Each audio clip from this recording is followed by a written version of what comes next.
আসসালামু আলাইকুম। আপনারা দেখতে পাচ্ছেন এই যে এখানে একটি বড় একটি দোকান। এই আমাদের মানিক মেম্বার, তিনি মেম্বার না, সাবেক মেম্বার, তিনি একটি বড় একটি দোকান রয়েছে, তার জন্য এখানে একটু সাফ করে দেয়। আমি একজনকে জিজ্ঞাসা করি এর মধ্যে এই আসসালামু আলাইকুম, আপনি জানেন এখানে আমাদের 1 নম্বরের সাবেক মেম্বার, মেম্বার রানিং হবে, তার জন্য ইনি এখানে কিসের জন্য দোকান করছে? দোকান খুলছে।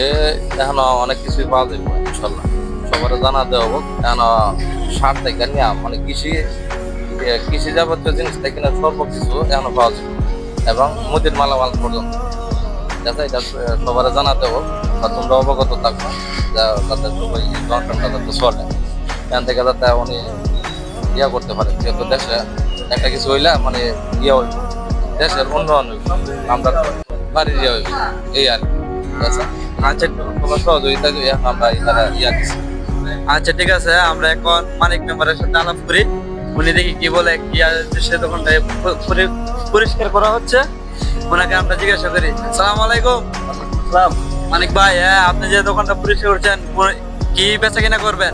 এই সার বিষ, এরপর চা আছে, মিশিং, ওই যে কফি চা, রং চা, দুধ চা, সকল ওই যাতে মনে করেন সবাইকে আমি আল্লাহর রহমতে রাখবেন, ঠিক আছে। আরেকজন ভাই যে বললেন, উনি যে বললেন আরেকজন, আপনি বলি সারও বিক্রি করবেন? হ্যাঁ, সার হয় এখানে পাওয়া যাবে, সবকিছু আল্লাহর রহমতে লাগে।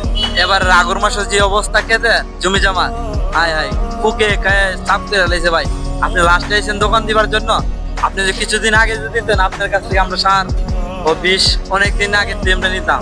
এখন তো আমরা আনি এখন ভৈরব থেকে, আমাদের চুমুরি বাজার থেকে। সামনে আইতেছে তো, সিজন আইতেছে না, বৈশাখী আইতেছে, এরপরে মরিচ, লোন, আলু, এগুলা সব কিছু।